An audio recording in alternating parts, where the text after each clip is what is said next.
Hello मित्रांनो, स्वागत आहे माझ्या व्हिडिओमध्ये नवीन मिनी ब्लॉगमध्ये. तर आज होती हरतालिका तीज. तुम्हा सगळ्यांकडे मनवली जाते. पूर्ण भारतामध्ये ही तीज मनवली जातात. तर कशी आहे पहा, माझं आजचं डेकोरेशन पहा किती छान आहे. आणि गौरी आणि शंकरजीची पिंडीची स्थापना झाल्यानंतर मी फुलाऱ्याची स्थापना केली. फुलाऱ्याची स्थापना ही खूप चांगली असते घरी.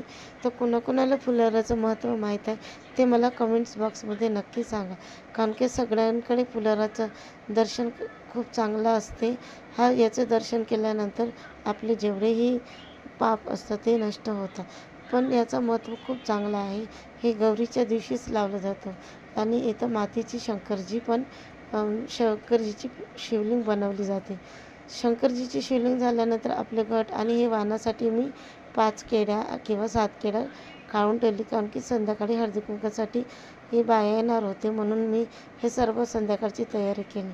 फुलाराचं महत्त्व मी आता सांगते. ज्या बाईंनी अगर गौरीची हरतालिका तीजची अगर उपास नसेल केली तरी चालेल, पण ती ह्या फुलाराचं दर्शन केली तर तिला उपासाचा पण तिला लाभ मिळतो.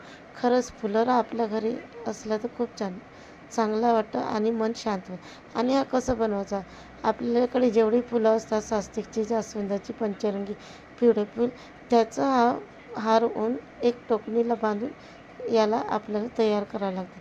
आणि याच्या मध्ये आपल्याला आंब्याची पानं आहे ना, त्याचे एक हार बनवावं लागते. ह्या सर्व फुलांचं हे करून एक फुलारा बनतो. माझ्याकडे सगळे वार्डातले महिला आले होते फुलाराचे दर्शन करायसाठी.